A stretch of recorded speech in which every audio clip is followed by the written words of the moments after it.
Imagine being humiliated in front of an entire plane at 35,000 feet, not because you did anything wrong, but because someone decided your skin color meant you didn't belong where you were sitting.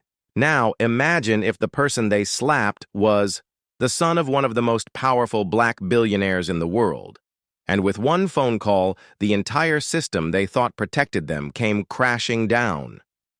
Before we dive in, make sure you hit that subscribe button, because stories like this aren't just entertainment, they're reality checks, and you won't want to miss the next one.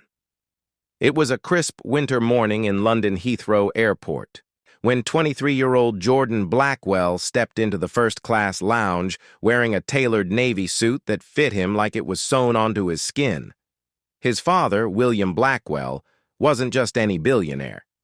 He was the CEO of Blackwell Global Enterprises, a multinational conglomerate with stakes in tech, aviation, and even security contracts with multiple governments. But today, Jordan wasn't traveling for business. He was heading to New York to surprise his mother for her birthday. He had booked his first-class ticket like any other passenger, showed up with his passport, and passed through the lounge without thinking twice.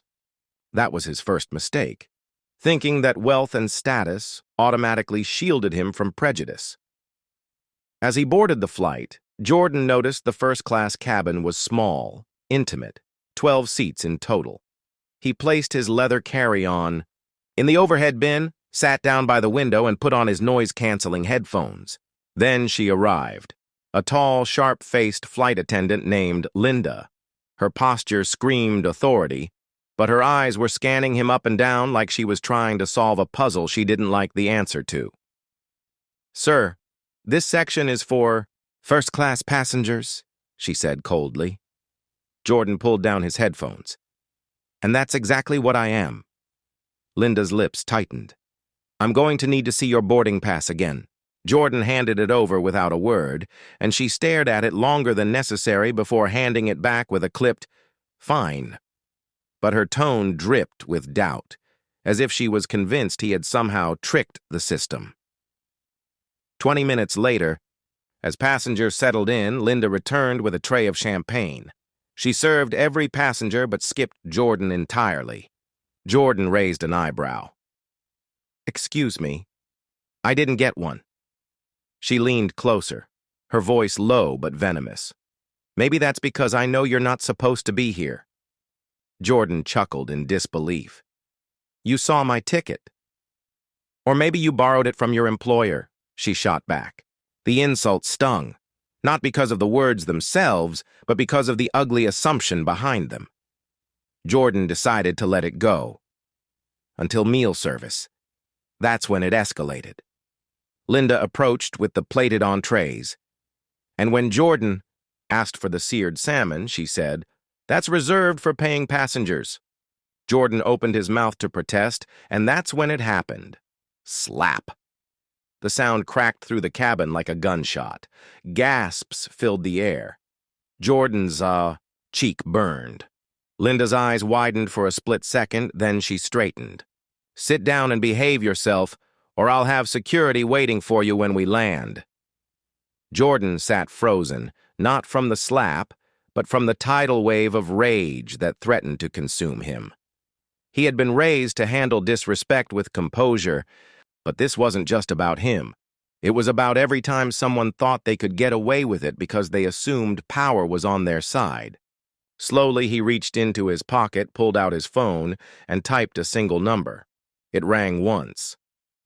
"Son," came the deep voice of William Blackwell. Jordan didn't bother with pleasantries. "Dad, you're going to want to hear this." In less than 60 seconds, Jordan recounted the slap, the accusations, the humiliation. His father was silent for a beat. Then, "Stay in your seat. Don't say another word. I'll take care of it." The call ended, but the storm had already begun. William Blackwell was in his Manhattan office, but his reach spanned continents. Within minutes, he was on a conference call with the airlines, CEO, the chairman of the board, and 2 members of the Aviation Regulatory Authority. "You're going to ground that aircraft," William said evenly, "and you're going to do it now." The CEO stammered, Sir, that's impossible. Impossible? William's voice sharpened. I own 12% of your company. You think I can't shut down your fleet for maintenance issues until you find the bottom of this?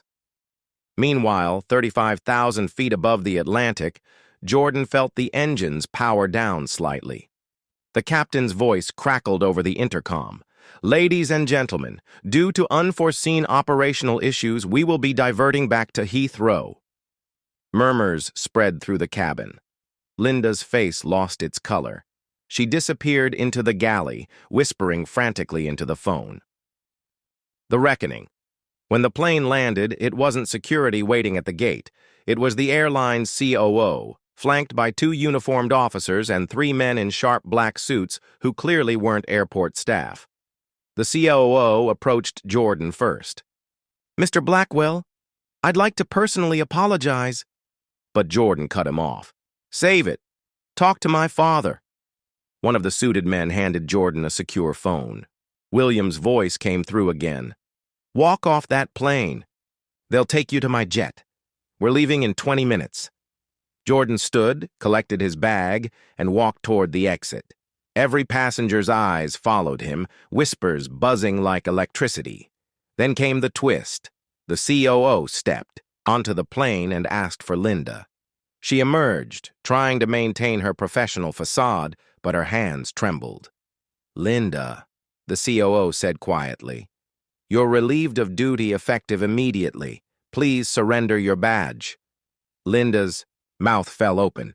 You can't fire me for slapping a passenger, making racially charged comments, and violating service protocol? Oh, we can. The uniformed officers stepped forward, and the rest of the crew went silent. Word spread quickly. Within an hour, Linda's name was trending online alongside hashtags calling for justice, but the damage to the airline was far from over. By the next morning, William Blackwell had pulled every business contract his conglomerate had with the airline, maintenance, catering, even the corporate travel agreements. Other major partners followed suit. Within 48 hours, the airline's stock plummeted by 30%. The CEO called William directly. What will it take to end this? William didn't hesitate. A public apology, full compensation to every passenger on that flight, and a new corporate policy on racial bias training, effective immediately. By the end of the week, the airline announced sweeping changes, citing an incident that highlighted the urgent need for systemic reform. Jordan didn't care about the press releases or the headlines. What mattered was that someone who thought they could humiliate him without consequence had learned the hard way that power, when used right, could dismantle the very system that protected them. And as for Linda, she vanished from the industry entirely, her name now a cautionary tale whispered in crew lounges around the world. Jordan boarded his father's jet to New York that evening, the city skyline glowing in the distance. His phone buzzed with messages of support from strangers. He allowed himself a small smile. Sometimes justice didn't just land. It came in for a hard, unmissable touchdown.